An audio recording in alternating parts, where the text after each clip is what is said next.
اتنے میں 26ویں ترمیم ہو گئی، اس میں بھی عادل بازئی نے ووٹ نہ دیا۔ عادل بازئی کے خلاف نواز شریف نے بطور صدر نون لیگ 2 ریفرنس دائر کیے۔ انہوں نے پہلا ریفرنس بھیجا کہ بجٹ میں انہوں نے آرٹیکل 63A کی خلاف ورزی کی ہے، اور پھر 26ویں ترمیم میں آرٹیکل 63A کی خلاف ورزی کی ہے۔ اسپیکر قومی اسمبلی کو بھیجا، اسپیکر اسمبلی نے بغیر کوئی جانچ پڑتال کیے وہ منوان بھیج دیا، چونکہ بڑے صاحب کا جو حکم تھا بھیج دیا الیکشن کمیشن کو۔ الیکشن کمیشن نہ عدالت ہے، نہ مجسٹریٹ ہے، نہ سول جج کے ان کے پاس اختیارات ہیں، نہ کوئی انکوائری ہوئی۔ ایک بندہ کہہ رہا ہے کہ بھئی 2 بیان حلفی ہیں، ایک میرا ہے اور ایک جعلی ہے، تو الیکشن کمیشن کو جو پسند آیا نون لیگ والا وہ رکھ لیا اور اس کو نااہل قرار دے دیا کہ آپ نے نون لیگ کے صدر کے احکامات پر آرٹیکل 63A میں ووٹ نہیں دیا تھا 26ویں ترمیم پر، اس وجہ سے آپ کو نااہل قرار دیا جاتا ہے۔ یہ معاملہ آج چلا گیا سپریم کورٹ میں۔ 9 دسمبر کو سپریم کورٹ نے اس کو معطل کیا، آج کل عدم قرار دیا اور آج تو چارج شیٹ ہی لگا دی۔ اچھا، عادل بازئی کے وکیل نے عدالت میں جو آرگومنٹس کیے اس میں جو سول کوڈ کا جو فیصلہ ہے جس میں عادل بازئی نے کوئٹہ کی سول عدالت میں وہ جو بیان حلفی نون لیگ والا ہے جعلی، اس کو چیلنج کر دیا کہ جناب ڈکلیئر کیا جائے کہ یہ جعل سازی سے بنا ہے، یہ میرا نہیں ہے۔ عدالت جو سول کوڈ نے لکھا کہ جس عہد کمشنر کی اسٹیمپ تھی، اس عہد کمشنر کو جب عدالت نے طلب کر کے اسٹیٹمنٹ لی تو عہد کمشنر کہتا ہے نہ میں نے یہ اسٹیمپ کی ہے، نہ میرے دستخط ہے، نہ میں نے یہ جاری کیا ہے۔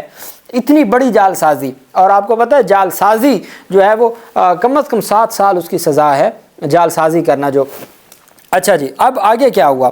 عادل بازئی کا یہ سول کورٹ کا جو کیس نمبر تھا 592106 سول کیس تھا، اس میں جو وہ بیان حلفی تھا وہ معطل کر دیا، نون لیگ والا جعلی بیان حلفی معطل کر دیا، سسپینڈ کر دیا، اس کے اوپر عمل درآمد روک دیا۔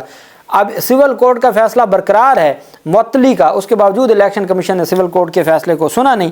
اچھا، اب سول کورٹ کہتی ہے the respondent has also attach the documents of civil suit for declaration cancellation of affidavit permanent injunction and consequential relief.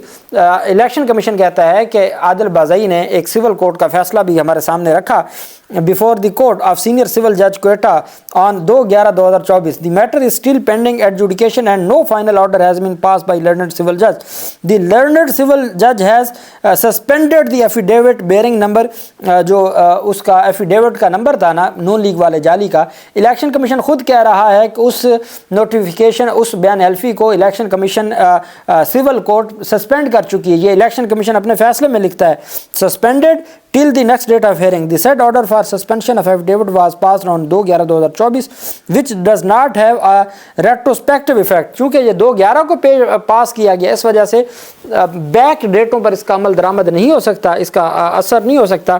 اس وجہ سے جناب والا الیکشن کمیشن کے پاس سیکشن 236 کے تحت یہ اختیار ہے کہ وہ کہیں کسی حد تک بھی جا سکتا ہے۔ اب منصور علی شاہ، عائشہ ملک اور عقیل عباسی، یہ 3 رکنی بینچ تھا، 3 رکنی بینچ میں یہ کیس چلا گیا۔ سپریم کورٹ نے عادل بازئی کو بطور رکن اسمبلی بحال کرتے ہوئے عادل بازئی کی اپیل منظور کر لی اور الیکشن کمیشن کا فیصلہ کالعدم قرار دے دیا۔ آرٹیکل 63A کے تحت ڈی سیٹ کرنے کا جو الیکشن کمیشن کا فیصلہ تھا وہ کالعدم قرار دے دیا۔ سپریم کورٹ نے الیکشن کمیشن کے طریقہ کار پر بھی سوالات اٹھا دیے۔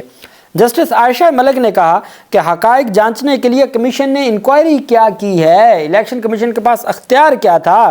جسٹس عقیل عباسی بولے بس بڑے صاحب کا خط آ گیا، میرے خیال میں نواز شریف کی بات کی جا رہی ہے کہ اس کا ریفرنس آ گیا، بڑے صاحب کا خط آ گیا تو بندے کو ڈی سیٹ کر دو۔ یہ نہیں ہو سکتا کہ کسی بڑے صاحب کا خط آئے اور آپ اس بنیاد پہ کسی الیکٹڈ ممبر کو ڈی سیٹ کر دیں، ایسا نہیں ہو سکتا۔ عقیل عباسی صاحب نے کہا۔ جسٹس منصور علی شاہ نے کہا کہ پیمانہ تو سخت ہونا چاہیے تھا، آپ کو کوئی تو انکوائری کرنی چاہیے تھی، کچھ تو دیکھنا چاہیے تھا۔ عائشہ ملک نے کہا ایک شخص کہتا ہے کہ بیان حلفی میرا نہیں ہے تو الیکشن کمیشن تعین کیسے کر سکتا ہے کہ نہیں یہ اسی کا ہے؟ الیکشن کمیشن نے حقائق کا فیکٹس کا تعین کیسے کیا؟ کون سا قانون الیکشن کمیشن کو اختیار دیتا ہے کہ وہ انکوائری کر سکے؟ وکیل نون لیگ حارث عظمت نے کہا کہ عدالت کے سوالات بہت اچھے ہیں۔ جسٹس منصور علی شاہ نے کہا سوالات اچھے ہیں لیکن آپ جواب نہیں دے پا رہے۔ حارث عظمت نے کہا جی آپ کے سوال بڑے اچھے ہیں، انہوں نے کہا آپ جواب بھی نہیں دے پا رہے۔ جسٹس عائشہ ملک نے کہا کہ الیکشن کمیشن ملک کی تمام عدالتوں سے بالا تر ہو چکا ہے، اب ان کو پتہ تو تھا بھی 8 ججز کا فیصلہ نہیں مانا گیا۔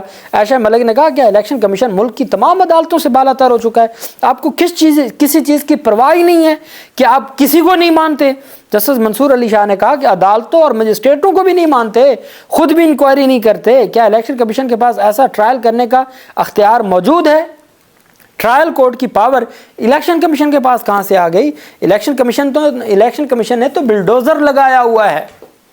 سپریم کورٹ کہہ رہی ہے، 3 رکنی بینچ کہہ رہا ہے کہ بھئی آپ نے تو بلڈوزر لگایا ہوا ہے، آپ تو ہر چیز کو بلڈوز کیے جا رہے ہیں، آپ نے تو انکوائری کرنے ہی گوارا نہیں سمجھا، آپ چلیں عدالتوں کو نہیں مانتے، مجسٹریٹ کو نہیں مانتے، خود ہی انکوائری کر لیتے۔ ایک بندہ کہہ رہا ہے یہ بیان حلفی میرا نہیں ہے، تو جب اور عدالت نے ڈکلیئر کیا کہ ڈکلیریشن کا اختیار یہ اسپیسیفک ریلیف ایکٹ کا سیکشن 42 ہے، اسپیسیفک ریلیف ایکٹ یہ قانون کا نام ہے، یہ ہمارا سول لاء ہے، اس کا سیکشن نمبر 42 ہے جس میں ڈکلیریشن کا اختیار ہے کہ کوئی اگر اپنا لیگل رائٹ ڈکلیئر کروانا چاہتا ہے تو وہ جاتا ہے عدالت میں کہ جناب والا یہ میرا حق بنتا ہے، یہ میرا رائٹ ہے، اس کو ڈکلیئر کیا جائے۔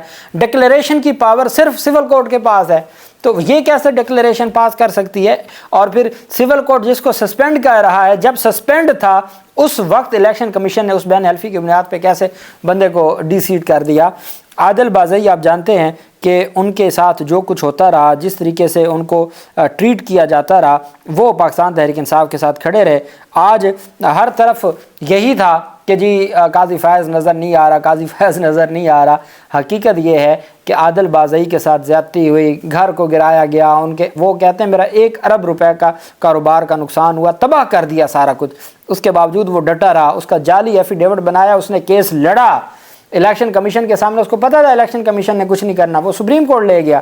سپریم کورٹ نے نہ صرف آج اس کو بحال کیا ہے، جو ضمنی الیکشن کمیشن نے اناؤنس کیا تھا کوئٹہ میں، وہ کالعدم ہو گیا، وہ ختم ہو گیا، اور پاکستان تحریک انصاف کی جو سیٹ ہے، 1 سیٹ کا اضافہ ہو گیا قومی اسمبلی میں پاکستان۔ اب تو پہلے تو تھا نا کہ وہ نون لیگ کے کھاتے میں تھی آفیشیل، اب وہ پاکستان تحریک انصاف کے کھاتے میں آفیشیل ہو گئی، 1 اور سیٹ کا اضافہ ہو گیا پاکستان تحریک انصاف اور سنی اتحاد کونسل کو۔ اللہ پاک پاکستان کا حامی و ناصر ہو۔ بہت شکریہ، اللہ حافظ، پاکستان زندہ باد۔